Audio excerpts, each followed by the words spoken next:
funfun lori funfun, let the girl just pick on it. Emi gone in Mario, cause I be flexing Louis G, yes. Igboro le, pandemonium in the courts. I can carry me when I throw it on the song. Family look at Joe, buy me really once. Mo gbona mo tutu, I be whiskey on the rocks, nigga.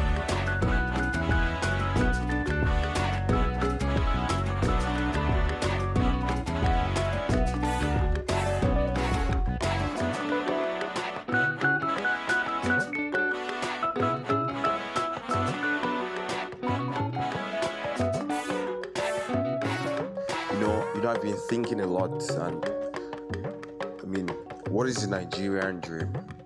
What does it mean to be a Nigerian? I don't know. I need to know. I need to know where I'm headed in my life.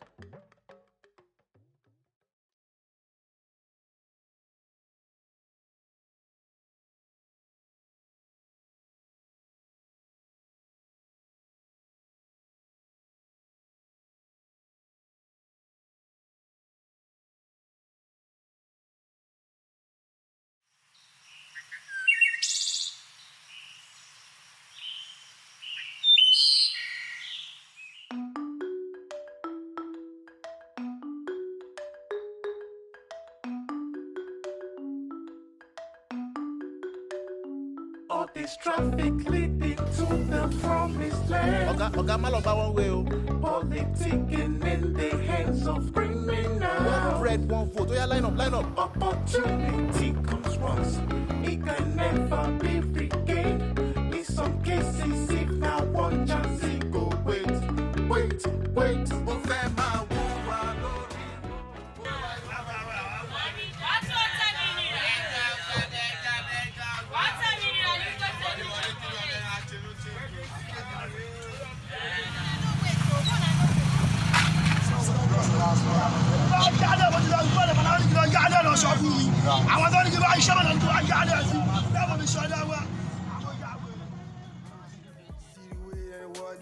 One time for the road life, jank be rock for the verse one. See the way I run up, schemes stay in abundance. See the way that they watch I'm like suspect for a white van. No be fairy tale, not thriller.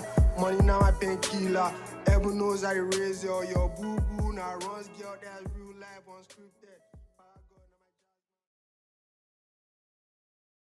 I beg, leave me Joe. Fordili na bad guy. Fordili na oga. You know they carry last. Fordili sabi waiting they happen. No the young packs. Fordili know the dagbaru setting. No they do them say Joe. No, if you don't gas when big land, you gotta stand. Some people they snap me for their mind. Police they snap me, and boys they snap me. My mama room full with picture. Fordili, I dey feel your gbedu. Give me as they roll now. Then they always snap me when I don't tear person eye. When I dey blow my kush. When I dey street, I dey always post for them if they want watch the photo. It go red blood with vex. Nagbese, be that one no. Leave that one. Body dey inside clothes, but the fuck up be say, if I come on street, as in my mind if you know dey street again. But the person dey inside that red picture now forever. And you know if you change the person inside picture, you understand? Waiting go make you one come on street. You kafuka happy na waiting. Yeah, me better now. As I dey like this, I don't die since like 10 years old, born that thing. Now the only way you feel live for street. If you live like say you don't die, nobody fit do you shit. You know understand? Because the worst thing if you do anybody now to kill them. But if you don't kill yourself, how they won't kill you? How they won't kill your spirit? Shouldn't make people come they see you as dead body. The way them they look people, they choke my mind. I believe say the way my mama they look me, no be the same way then they look me. If you see woman wait on farms, don't be say she don't fall land. Now also, now yeah, she get fracas with the form vex. For Igboro, everybody dey im own. How your mama they look you? She dey always talk say I resemble her mama. She dey look me, dey see two people, me and my grandma. One day I ask am say why she dey always talk say I don't see her pics and her face no be the same. She laugh me tire. Now him she can't tell me, say me and my grandmama get the same spirit. Wetin you reason the situation for the state like this as Jaguda they do Jagbajantis so?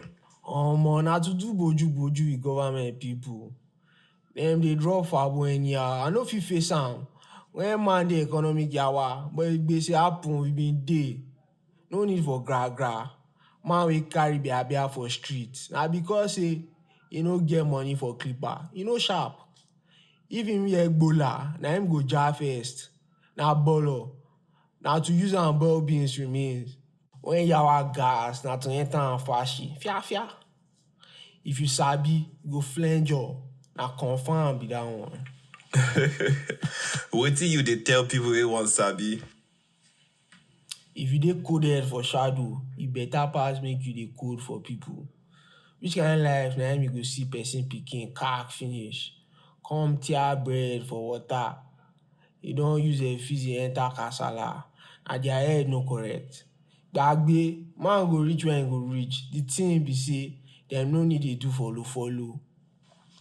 Na confirm be that one. I dey always yarn mans dem, mumu dey everywhere. No dey act like baboon wey get congenital kasala. If you no gree hear, make you dey carry go, no time. Na confirm be that one. Still on still, the coconut to flange abi? As man get congee for life no be only for gyration. Na to live am well before him kpai. Who no dey find mere, no need to dey find the far. Na to firm, nobody be your paddy. Use your number 6. If kudi show, no dey spend am yafun on top woman. Me sef like Ikebe. I like big yansh. No go dey do like ball on top say she dey make you feel one kind. Fordili, you be hard guy. Your head dead there. I be hard guy, but I no dey show power. All my eye na stone. If you see wetin I don see, as I take see am, your eye sef go turn stone. You go still see no be say you go blind, but the meaning of wetin you go see, you go just dey dead. Na so e be. The thing wey people fear pass for their life na things wey I don see. Dey rewind for inside my eyes so tey e no make sense again. The things dem go just be like that, like something wey just happen without reason, like stone. Sit down and shine your eye. No go overdo am reason till pepper don rest.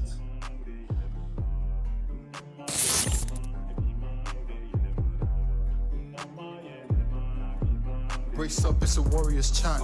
Real talk, we ain't chatting for bands. I step in the place, I be showing them hands. I'm cutting the chicks, going straight to the bands. Bad B got a lot of demands. Thing is, man, she don't understand. We working the money to triple the bands. I'm pushing the product, is high on demand. Last night, man, I spoke to the mans. Heard they playing the well like a stand. I'm trying to be rich, so I give them the bands so they can move out of the trenches, get banned. Can set up a life that's away from the trap. Even though they been cooking that wap since they was some kids, but that trapping no slap. OG's done some jail and it's mad. One thing's that we never gon' lack. Another thing that it's always gon' slap. I'm doing my thing, put my team on the map. I'm clear up the rest, not your regular chap. That's why they be calling me Ak. OGs love the flow cause it's bad. I step in the booth and I light up a track. I'm running the game and it's nothing but facts.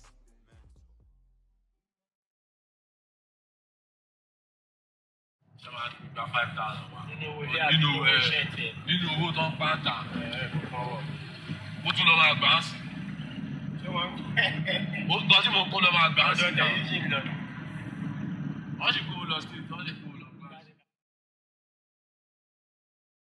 He go stand, I no fear. Not today. How you go talk say them kill Fordili?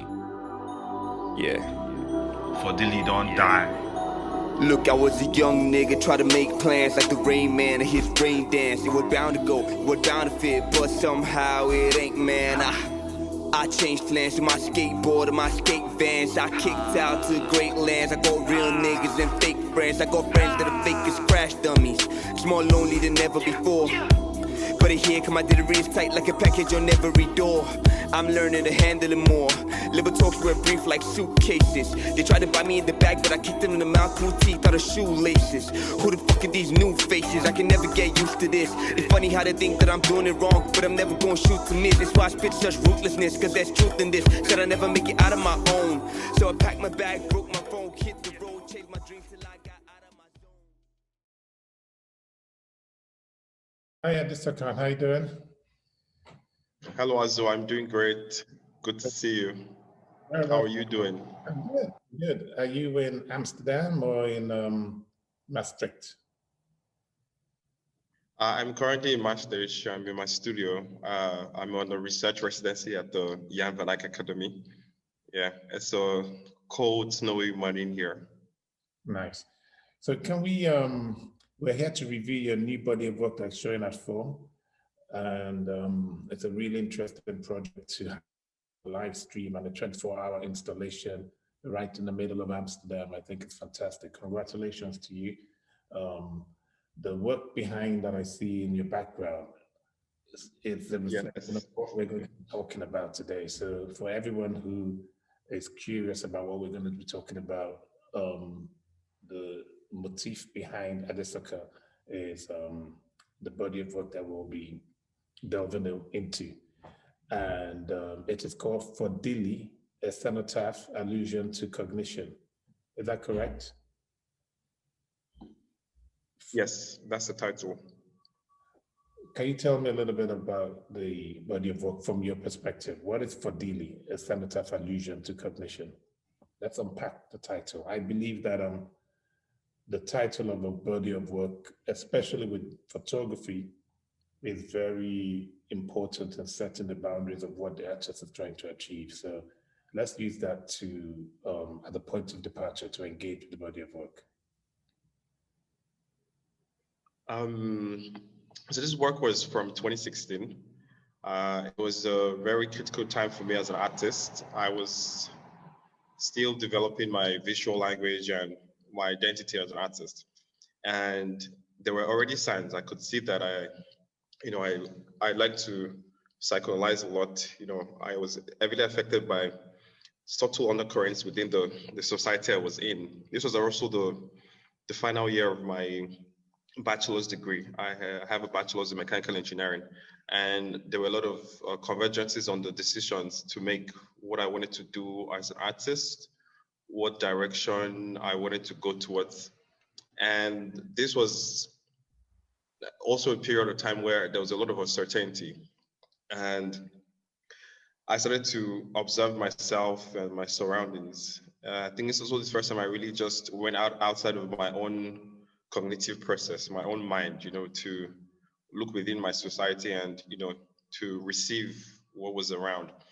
And then this was when I started to notice the subsector, within the Lagos ecosystem. This locally we call them Agberos, but they're the street hustlers. They're there everywhere. They've always been there. They've been a constant figure, in the Lagos. Every time I was younger, when I go out with my parents, it was just exciting and strange to see this demographic of people, And so this is the beginning of the curiosity, the idea. And so I would commute from my house, from my dorm to spaces, and then I would pay attention and see, where they lived. Again, Aàdesokan, so you were giving us a bit of an overview of your influences and how early childhood memories and as a young adult growing up, you were influenced by the street culture, if you like. Yes. Hustlers, people that are also known somewhat pejoratively as area boys. Yes. But you titled the work A Cenotaphic Allusion to Cognition. So who is Fordili, first of all, and what is Fordili? Fordili is my imagined perception of their reality, because Fordili was for me, came forth as the common thread that pulled the different variants of these people who survive and live off the streets. because Fordili doesn't exist, but the idea of Fordili exists everywhere. I paid attention to, I asked questions. I asked my parents. I did a lot of research, and I asked my friends what they thought was the reason why these people existed how they were, their opinions of them. And what I found was that even though we are generally aware of these people, we don't so much acknowledge them in the infrastructural planning. We don't see that they exist as a system, as a unit. So this was where the idea of Fordili came. And it was purely by coincidence, because in spaces where I was introspecting and thinking about why these people were how they were, and what their reality was like, I took a lot of long walks, because for me that period also was when I was making a lot of decisions for myself. What career I was going to pursue, what my passions lied in. And I arrived at the corner of a street, and I see this plastic sculpture, stone head, on the floor. And for some reason, it felt so familiar, it just absorbed all of the curiosities and questioning I'd had. And I'd never seen that thing before. It's like, okay, why does it seem so familiar? And then the answer came to me in that moment, that was this thing I was trying to understand, something discarded, battered, scarred, but still had so much presence, And if I wasn't paying attention, if I wasn't deep in an introspective walk, I would have walked past that. And so that was the correlation that built, and that began the conceptualization of Fordili. And so I went to grab my camera. I came back there and I did a whole series of shoots around this sculpture. I projected these questions and these curiosities I'd had, my observations also. And I took all these images and I just archived them for about 6-7 months. Then one morning I just woke up and decided to, tell the story of Fordili, because Fordili doesn't exist, that's why it's a Cenotaphic Allusion. And then I focused more on their way of being, their process.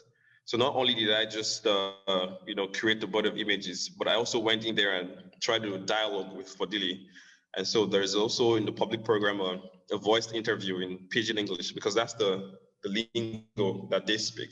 And so what I found was that there is a system. They're aware of their reality. They have aspirations within their existence, and it's just not captured. It's not even acknowledged. And that's why the core of the body of work is, how do you tell a story? When you can feel the weight of the aspects of the story that wouldn't be told. And so I try to tell the story of Fordili without exactly, telling an actual one-person story, but a representation of the idea of what I perceived of their reality. Thank you. That's really quite remarkable. It makes me think of a lot of interesting ideas that have been ventilated and explored through contemporary visual culture. And do you have an image you could share of the very first object on the street that sparked the interest in Fordili? Do you have a image? Yes, certainly. I can share that. Because I'm interested in the idea of the material that you work with as an archive, rather than as because you use words like cenotaphic allusion, and then when you think of a cenotaph, obviously you think of a tomb for. Yes. I will share the image. I'll share my screen now.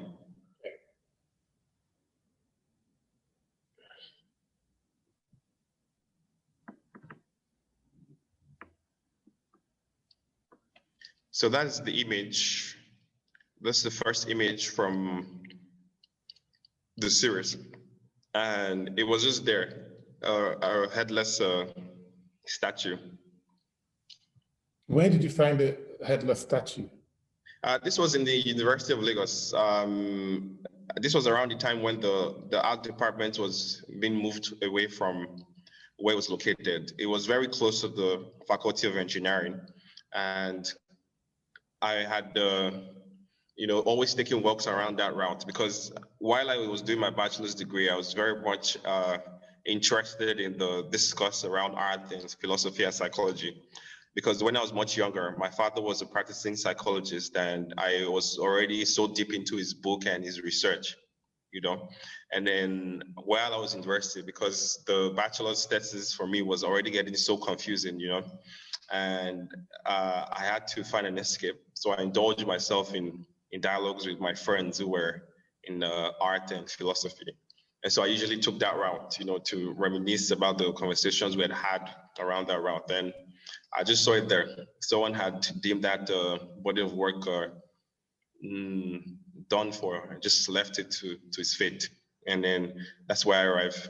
And for me, it called on to me because I had been thinking a lot about these people, and I see this statue and it's battered and it's just lying there, you know. It's very much present, but it's also calling, and it was there because when you see the street urchins, the Agbero, the area boys, you know, whatever derogatory name has been used for them, they have scars, they have history, they have stories on their face, you know. They're just basically trying to survive, and you know, we don't really see them, you know. We see what we perceive more is the fear that they embody and the danger. And so I just wanted to tell the story without actually telling the story. It's very interesting with this approach. I'm sure you've been involved, or you've seen exhibitions, or you participated in shows that were themed under, or you might have even participated actually in a show that was under the banner of Afrofuturism. And I think because we are in a sort of dystopic moment now, under the current pandemic conditions, we're able to really test and explore those ideas that were explored over the last 10 to 15 years. And I'm more interested in the issue of the archive now in your work, because you sort of restore the archive. You know, you find this, what I find to be quite a beautiful sculptural piece, and then you've sort of given it another meaning. You've remediated it through photography, and that's something that photography has an incredible power to do. But also you've given it a kind of, whereas in the past, no one really knows the facts of the archive, right? We don't know who the sculptor was. Mm-hmm. We don't know what his intentions are, but you've been able to give it another visual narrative. I think it makes me think of the work of Saidiya Hartman and what she calls the past present. So Aàdesokan, I was interested in the idea of working with the archive and what we do with archive and how we use the imaginary as a source material when we're dealing and talking about archives, and the ability of the importance of photography in creating a remediation for these memories. I think you did really well because you're able to bring in text. My frustration a lot of time with photography is when the text becomes tautological to the image. So, or the caption becomes tautological to the image. But what you've done is you've created another imaginary narrative, and you've sort of redeemed the sculpture from the scrap heap. And the idea is not recycling. This isn't about recycling. This isn't an improvement on trash, because everything is an improvement on trash, right? But I like the idea of being able to go back and treating the sculptural piece as an archive, right? And then taking that archive and giving it your imagination and another narrative. I think that's a really important process of working. And yes, that Saidiya Hartman does with her book Wayward Lives and Beautiful Experiments, the idea of the past present. You know, I think the archive has always been a problem in Africa, and you know, we receive the archive, but what is archived is the choice or the selection or a decision by someone else making those power decisions. And someone else has made a decision to discard or to neglect or to allow the sculpture to deteriorate naturally. But you've redeemed it and given it a very powerful narrative. So can you tell me a little bit more about this process of remediation through photography? Yes. So currently now I'm on my research residency, and this work was created now almost 5 years ago. And what I found is that this was at a time where I was very uncertain about myself, my visual language, what my work would be. And now 5 years later, I've continued to go down that line of archiving, of interrogating. My work is majorly research-based. I inquire. I think both through timelines of the past, present, and future, and try to see, what creating would represent. What would be different if I make these images. I see myself more now as an image maker. And in the question about archives, I think it's very important that I see systems as synonymous to humans. I look at society as an extension of our human essences that ideals. And from there, what I try to do is I connect with these essences first. And I think that's also what, for this project, that's what stands out, that I didn't have a final form of what that curiosity or those inquiries or introspections were going to be. But, I spent time sitting and asking myself these questions and, shifting my base, and moving within centers of what it's like to be Fordili. And even though this was all mental, it is a lot of work. And I see that very much more in, the new body of work that I've made, where I'm not just now doing this evasively, because I think I was very uncertain. So I didn't have the boldness to engage the subject matter, but I engaged from a distance. And then, I think a lot about what it's like to be an artist from Africa, from Nigeria, within this space, and how there's so much that needs to be done, that should be done, and how there's just all this vastness. And I see that, the steps it's there. I'm happy that, we have the African Artists Foundation. I'm happy that we have platforms that, that are being built to begin this process of, archiving and, keeping all these very much needed expressions of our times. But I also really wish that there can be more done. And so that was the process. I still very much being formed, there's still a lot of uncertainty, because it's almost impossible to measure the impact of the work that you make. And there's a lot of questioning of the why.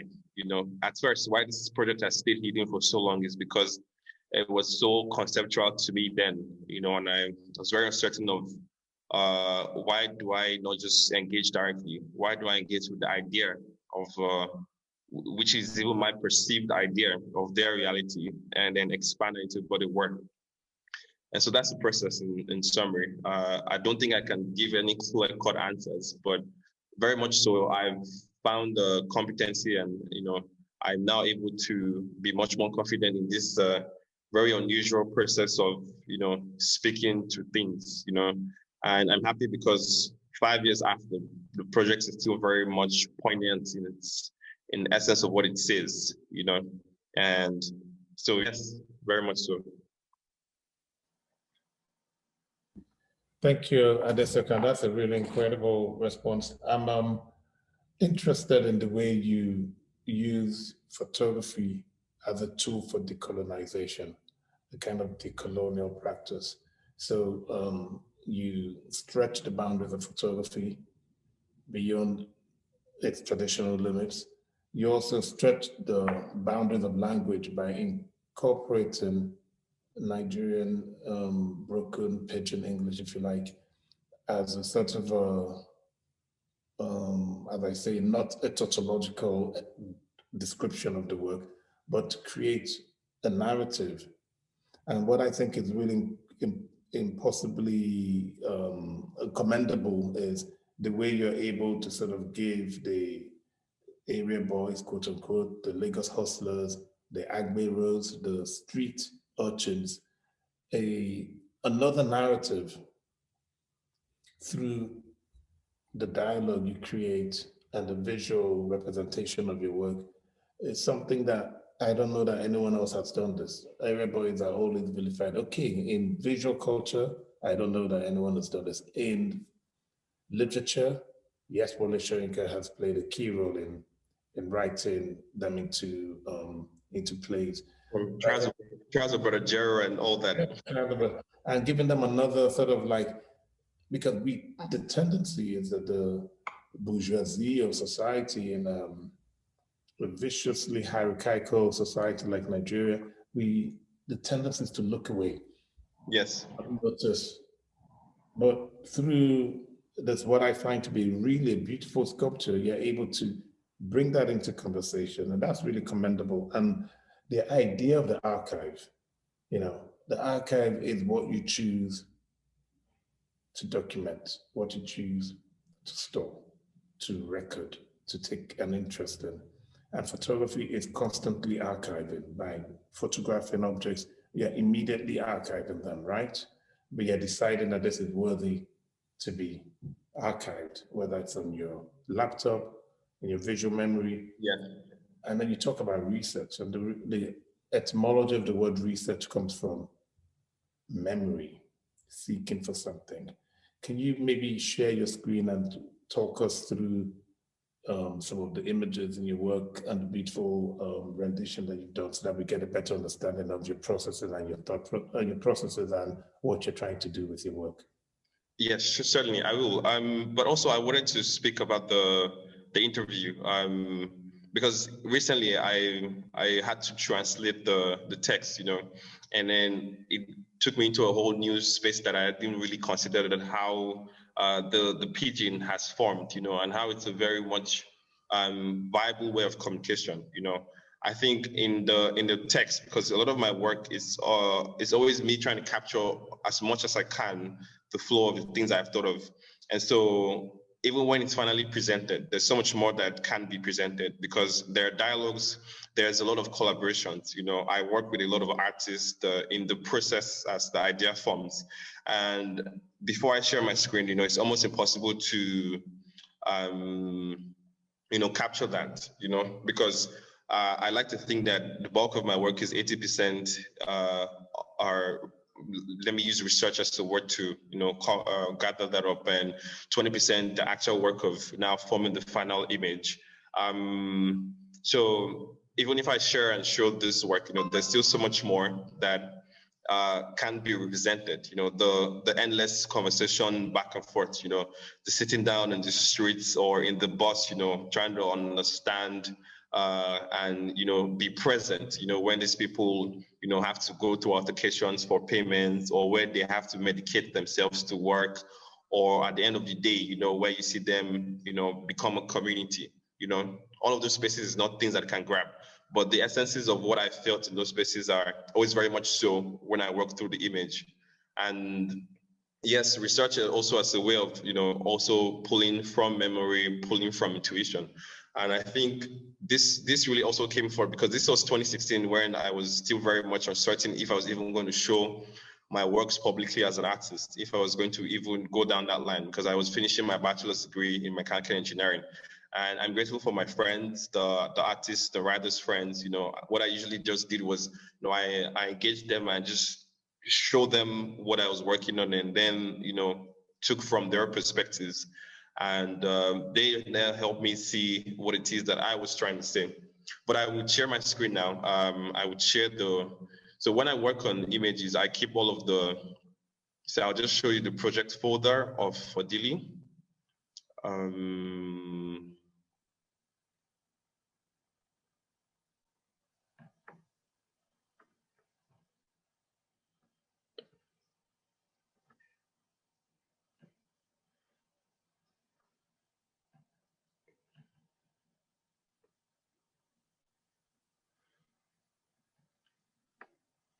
Okay, so this is it, and this is Fordili. So usually I keep all the research material in for instance, here you have all of the people I've worked with, the dialogues we've had, just as transcripts to make sure that I can keep that.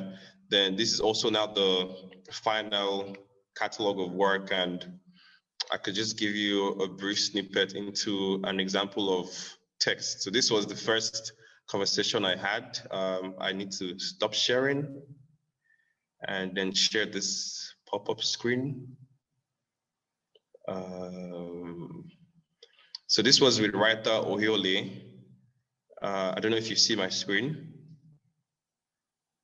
Okay, and so this is the response he had sent me in the conversations we had, and then he wrote a short summary.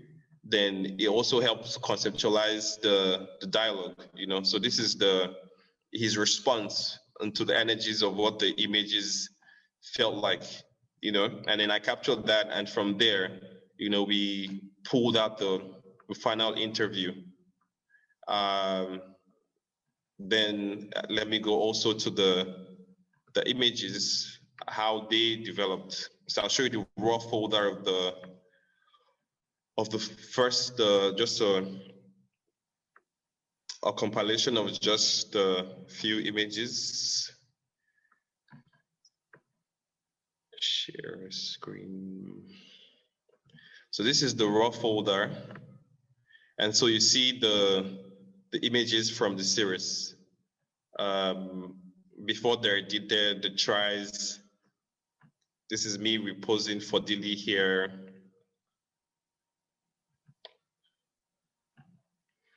This was also an imagined there, because then I thought this image was the body of Fordili, but so this is the whole process, you know, and then the edits happen, you know, how best do I speak about the things I'm trying to say, and then we have a finished body of work and, you know, a lot of tries, errors, and see what really represents the essence of what I'm feeling around Fordili. So it's very organic, but one thing that stays constant through is that, you know, I try to stay in tune with the things I felt, with the, you know, the energy that drives the curiosity, and also stay true to my own visual language. So because this was 5 years now ago, you know, I was still developing my kind of image perception, you know, the thing I do with the negative space, composition, black and white, you know. Also maybe because then my bachelor's degree in engineering really helps me pay attention to tiny details, you know. So a lot of my images have texture, you know, it gives it like an extra layer.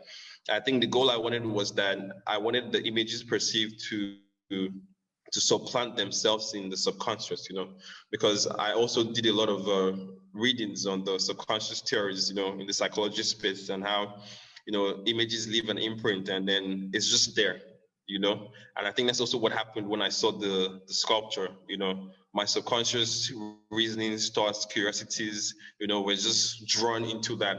And I tried to also be as true as possible to representing that with the final body of work.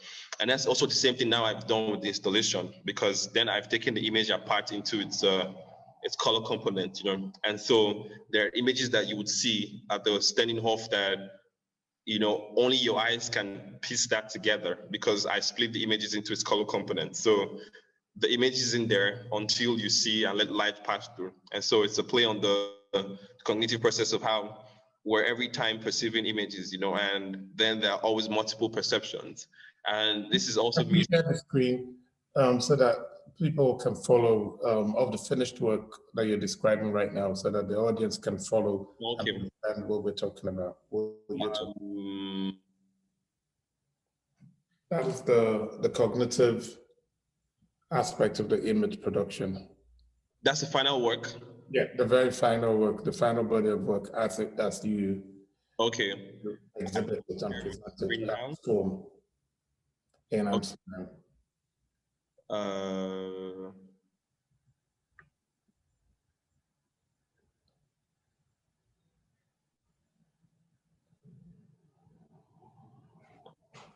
Whichever one you feel comfortable to start with. I'll share the whole thing. So yes, so this is the final body of work, and as you see, there's a texture, there's subtle detail, the negative space, and you know, I'm trying to. I don't know if I can move. Sorry. Okay. Yes. Do you see it? Yeah, okay. So then this is also around the time I was developing my visual language and, paying attention to subtle details and to see how much the image you have makes an imprint, And it's the same thing, like a direct allusion to these people, their reality, they're there, but we see them, but we don't really acknowledge them. And when then you see these images, the spaces it gets into, then you think again, about these people that you've seen all your life, because it's the same thing. I'm also, I wouldn't say it's guilty of that, but I'm also, very much, I wasn't aware about them for a while, and I think why I was even able to now acknowledge and see them was because I was going through a personal reassessment of myself, what I wanted to do with my life, finishing my bachelor's degree, and all of that. So it is said that all art is a form of self-portraiture. Yes. A form of self-portraiture. It's just like your own mental process, going through different phases of your own personal journey and evolution as an artist or as a curious being, sentient being on earth. Is that what we're talking about? Yes. And you yourself in Fordili. Certainly. How much of yourself do you see in Fordili? Sorry? And how much of yourself do you see in Fordili?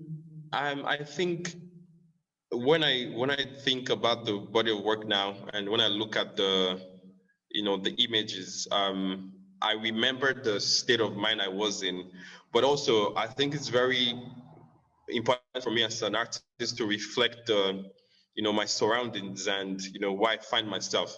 And so even though I see aspects of myself within Fordili, I also see the reality of Fordili that I was heavily affected by to create this body of work. And it's always a balance. That's one of the things I always try to pay attention to. When I look at my most recent body of work, and I don't know if it's the best framework to show what kind of images I make now in this context, but also I see very much that now that, it's impossible to divorce myself entirely, because this is an expression of how I am affected by the things around me. But also it's also a reassessment of how we have structured ourselves, because it's a very interesting time to be a Nigerian. It's a very interesting time to be from that space. And because I'm 26 now, it's like I'm asking myself, what is my purpose towards where I'm from? I can't divorce myself from where I'm from, and how can I, raise awareness, because that's now the center of the why to my practice. I'm about expanding perspectives. I feel like then when you are expanding perspective, it's easier to have a self-introspective dialogue, to shift between centers and then choose your own opinions, And I think a lot of time, most creatives from the space I'm from, are very much uncertain of how to go about that or why to go about that, because there's so much pressure to survive, to exist, and then you just give up on this idea of, saying these things. But very much so, artists we form a lot of, we in some way can unravel spaces that society can arrive into. And I'm slowly accepting that role for myself. I would continue to speak. 5 years later, all of the uncertainties about, why to make that work, how to make that work, what is the purpose, is it even worth it, are slowly being answered. And I'm happy that the work I make isn't constrained to time and space. This is a 2016 image that 10 years from now, will still capture the essence of the idea that I had perceived of Fordili. So it's also something that I had to learn. A lot of times my work was, I created for my own self. I was my own audience, and I may have been very much overtly indulgent in myself, and what I'm doing now is to slowly learn to have conversations like this, to speak as openly as I can what it is that I was trying to do and what it is I've done. So yes, very much so. There are aspects of me within Fordili, which when I look at the image, I remember the push to represent this. I remember the self that was very much uncertain. And I remember how I was also affected by my commute in the spaces of Lagos, and how I could see these people and, there are always times, because even now that, we had to make a montage for the public program and voice the interview, most of the creators I worked with tell me that they're very much inspired to, explore these spaces in their own practice, be it through music, because I have a lot of friends who make music for the space, which features heavily in the montage, or the person who even compiled the montage, or the filmmakers who went in there and went to capture these realities, and then they see that these are subject matters that they can explore, and then it makes me very happy, really. So there's always a lot of me within my work, because this is always my projection of self, my research, my perceptions, but I try to make sure that in expressing this, I do not bound the viewer to my idea alone, but I, give them a shrug, a push to also see for themselves, And so I'm very much excited to see how people perceive the installation as Stenen Hoofd, because the split of the image into its color components is it's very critical, because then that's something that leaves a stronger impression. And I think now I definitely would want to show this also in Lagos, because this body of work hasn't been shown publicly yet, in its whole encompassing. Just snippets of it has always been teased here and there. So this is the first time it's full on, with the dialogue, the pidgin dialogue, the installation, and the montage. So yeah. Thank you, Aàdesokan. That's great. So where is Fordili, the object, the head right now? Where is it resting? Sadly, I left it. I didn't interfere in its reality, and that's the same thing. When I think about that reality, I engaged with it and I left it to be itself. And it's the same thing, I think, because then if you read the full-on text, I can show you that. If you read the full-on text of Fordili, you also see that in this, there's a space where I'd written that, because also with my work, I always engage my work for myself. And so I would share that, I'll share the screen now, what I'd concluded about Fordili, because then not only was I thinking as an artist, where I've moved forward more is that I try to make sure that the concept of the curiosities I work on, I try to express, can shift between spaces. So they can enter dialogues in the social science space, political science, economic space. And so this was my response in 2016 to the reality of Fordili. And this, when you asked this question, I remember this statement I'd written. So I said, now you must inquire, what forms the word of knowledge? You are nobody until you cease to exist materially. But you see, there are no absolutes. We need not indulge in what is material and immaterial. For that which unifies all things created is that they exist. One must consider the ones who seem irrelevant in the embodiment of society, the ones we constantly do a disservice to by continually insisting on their transition towards our systemized conditioning. For are we really perceiving with our endless disposition to the intellect, the mind that is instantly infallible? Now I must ask, who is Fordili? And so I'm happy I could capture this thought, which might seem esoteric to a lot, but for me, it reminds me that I resolved that they need not interfere in Fordili's reality. These are a body of people who survive and exist. They're structured, and most times you find people disgusted by their being and saying to them to get educated or, get a job or something, but they're literate, they're skilled, they're very much aware of the economics of numbers, have dreams and goals and ideas. It's just that they're a parallel reality to the quote unquote educated class or literate class, I guess. So that was my resolve, to just leave Fordili be and to appreciate that these are a set of people that now have become who they have. And they have their great side and they have the terrible sides, like all human beings do. So I left the sculpture there. I had archived, I had documented, I had captured the essence of, not in its entirety, which is impossible, but I had captured as much as I could what I had perceived and what it had shared with me, and I was grateful for it. And I definitely tried to go back to find it, but it's gone, I took that walk again, always took that route, and I no longer know where it is. Very interesting. My final question to you would be, what if you change the title or the subtitle of your work from a cenotaphic allusion to cognition, and then you changed it to the cenotaphic allusion to cognition? I mean, very much so. That is a good suggestion, because then it brings it, and I think that's also a right direction to go towards, because this was 2016, where this work was a cenotaphic allusion to cognition, and then 5 years later, it is the cenotaphic allusion to cognition. And so, yes, maybe that is definitely a good upgrade, which I will be. I think it's time for a name change, Aàdesokan, because the cenotaphic allusion to cognition is a bit, does not do it justice. It's a bit too abstract. Yes. So thank you to bring it home.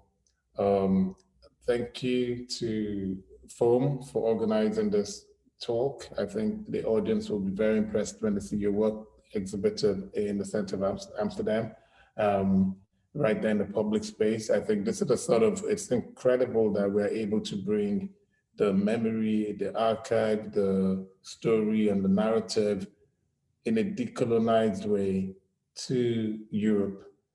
The people on the streets, the street hustlers, the white guys on the street, bringing their narrative, bringing their history, bring their visual culture through your work to the Netherlands. So to the economic power. I'm also excited because not only does it have to be centered in the Netherlands, it's also the public program where we have recorded a 24-hour live recording of a pivotal space in Lagos where there's intersection of myriad of people, of classes, and there are a lot of Fordilis, in that frame, and I'm excited. I'm really grateful to FOAM, I haven't just come up for being a FOAM talent. I'm happy to be able to, now scale and, be bold enough to share this work, because why I've kept it hidden for so long, is that for a long while, I thought that my work was too abstract or, hard to understand. It's like a lot of uncertainty. But now I'm very much confident to share this work, and also grateful to you also for your time. And, I'm happy because you're a Lagosian like me, and, you can see the idea and understand, the things I try to speak to, but also we can decolonize that and then, express this idea beyond the, just the Lagos space, but open it up to people who may become curious after seeing this body of work. So I'm very excited for this collision. I think this is there are a few things that I hope the audience will take away when they watch the interview and they understand your process and your work. I think you are very collaborative in your approach to making art, also very generous in inviting people that have different competence to augment the work that you do. The writer, the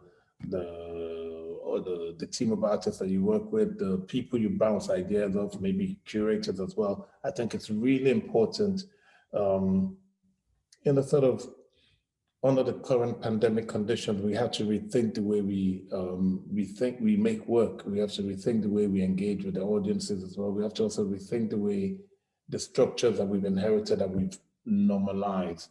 So I suppose that if we're going to create a more fair and more balanced society, this sort of work that really ventilates and highlights the reality for those who are often neglected in society. And there are people like Fordilis in every single society.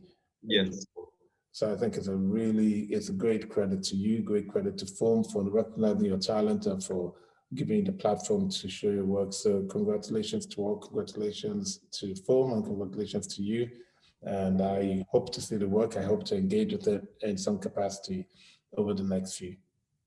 Thank you very much, Azu, for your time. Great to see you as always. Thanks, guys.